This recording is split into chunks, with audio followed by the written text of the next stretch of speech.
विधानसभा निवडणुकीत ठाकरेंच्या शिवसेनेनं 95 जागा लढवल्या, मात्र त्यांचे केवळ 20 आमदार निवडून आलेत आणि आता शिंदेंच्या शिवसेनेकडून ठाकरेंचे 10 आमदार संपर्कात असल्याचा दावा केलाय। दरम्यान हे 10 आमदार शिंदेंकडे गेल्यास ठाकरेंकडे केवळ 10 आमदार उरतील। 2024च्या विधानसभा निवडणुका पार पडल्या आणि यामध्ये महायुतीला भरघोस यश मिळालं।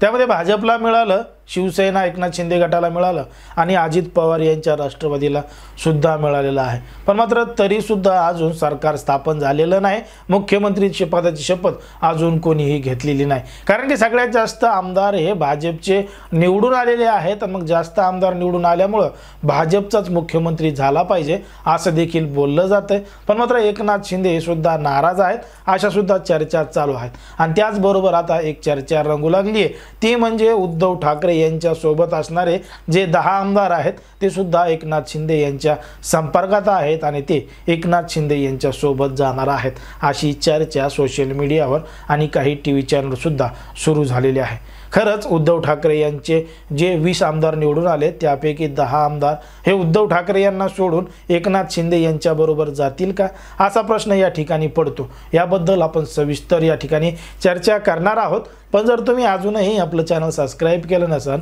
तर लगेच सबस्क्राइब करून घ्या आणि बाजूला असणाऱ्या बेल नोटिफिकेशनला सुद्धा ऑन करायला विसरू नका। जर आपण पाहिलं तर उद्धव ठाकरे यांच्या जागा या 2024च्या विधानसभा निवडणुकीमध्ये महाविकास आघाडीमध्ये सगळ्यात जास्त निवडून आल्या। म्हणजे उद्धव ठाकरे यांनी 95 जागावर उमेदवार दिले होते, 95 जागा लढल्या होत्या आणि त्या 95 जागांपैकी 20 जागा उद्धव ठाकरे यांना निवडून आणता आल्या, 20 आमदार त्यांचे निवडून आले। तिकडे मात्र एकनाथ शिंदे यांच्याबरोबर गेलेले जे आमदार होते त्या आमदारांची संख्या मात्र वाढलेली आहे आणि 57 आमदार हे एकनाथ शिंदे यांचे निवडून आलेले आहेत। यामुळे एकनाथ शिंदे यांच्या शिवसेनेचा मोठा फायदा या विधानसभा निवडणुकीमध्ये आपल्याला झालेला पाहायला मिळतो। मग आता अशी चर्चा आहे की भाजपचे जास्त आमदार आहेत, त्यांच्यानंतर एकनाथ शिंदे यांचे आमदार आहेत आणि त्याच्यानंतर अजित पवार यांचे आमदार आहेत। मग एकनाथ शिंदे यांचे आमदार जर वाढले तर एकनाथ शिंदे यांना मुख्यमंत्रीपद मिळू शकतं, कारण की भाजपचे आमदार जास्त आहेत म्हणून त्यांना मुख्यमंत्रीपद मिळत आहे।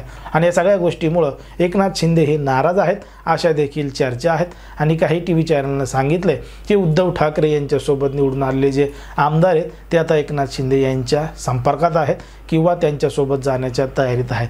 पण जर आपण या गोष्टीकडे विचार केला किंवा याबद्दल जर आपण पाहिलं तर एक गोष्ट आपल्या लक्षात येते की उद्धव ठाकरे यांच्या सोबत राहिलेले जे आमदार आहेत किंवा निवडून आलेले जे 20 आमदार आहेत ते आमदार उद्धव ठाकरे यांना सोडून एकनाथ शिंदे यांच्याबरोबर जाणार नाहीत, कारण की जे राहिलेले आमदार आहेत ते उद्धव ठाकरे यांच्या एकदम जवळचे आहेत आणि उद्धव ठाकरे यांच्या चांगल्या संपर्कातले असल्यामुळं ते उद्धव ठाकरे यांना कधीही सोडून जाणार नाहीत।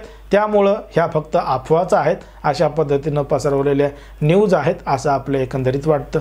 ज्या लोकांना जायचं होतं, ज्या आमदारांना एकनाथ शिंदे यांच्याबरोबर जायचं होतं ते आमदार कधीचेच निघून गेलेत आणि जे उरले सुरले आहेत ते आमदार आता उद्धव ठाकरे यांना सोडणार नाहीत अशी शक्यता आपल्या या ठिकाणी वाटतं।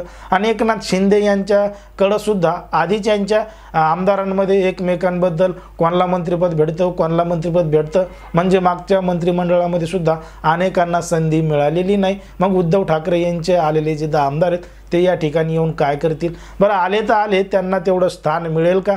कारण की आता निवडणुका झालेल्या आहेत, त्यांना बहुमत मिळालेलं आहे। मग ह्या आलेल्या आमदारांची किंमत त्या ठिकाणी राहील का, असा देखील प्रश्न या ठिकाणी निर्माण होतो। म्हणून कुठंतरी वाटतं की उद्धव ठाकरे यांची साथ ते 20 आलेले आमदार निवडून आहेत ते त्यांची साथ सोडणार नाहीत आणि ते उद्धव ठाकरे यांच्याबरोबरच राहतील। ज्या पद्धतीनं या सांगितलं जातं आहे की एकनाथ शिंदे यांच्या संपर्कात 10 आमदार आहेत किंवा ते त्यांच्यासोबत जातील, अशी तरी शक्यता आपला फार कमी दिसते। असं काहीही घडणार नाही असं आपलं एकंदरीत वाटतं। पण मात्र मुख्यमंत्री पदाचा जर आपण विचार केला तर कदाचित एकनाथ शिंदे यांना मुख्यमंत्रीपद मिळू शकतं, कारण की जर देवेंद्र फडणवीस यांनाच मुख्यमंत्री करायचं होतं, भाजपचा तसा विचार होता, तर मग शपथविधीला एवढा विचार का लागतोय किंवा सरकार स्थापन करायला एवढा टाईम का लागतोय?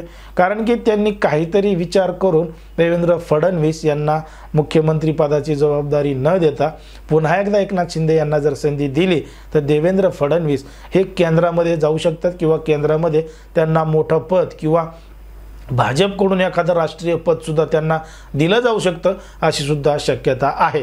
खरंच अशा पद्धतीनं होईल का? तुम्हाला काय वाटतं हे अगदी स्पष्टपणे कमेंटमध्ये सांगा. आणि अशाच पद्धतीचे नवनवीन व्हिडिओ पाहण्यासाठी आपल्या चॅनलला लगेच सबस्क्राईब करून घ्या.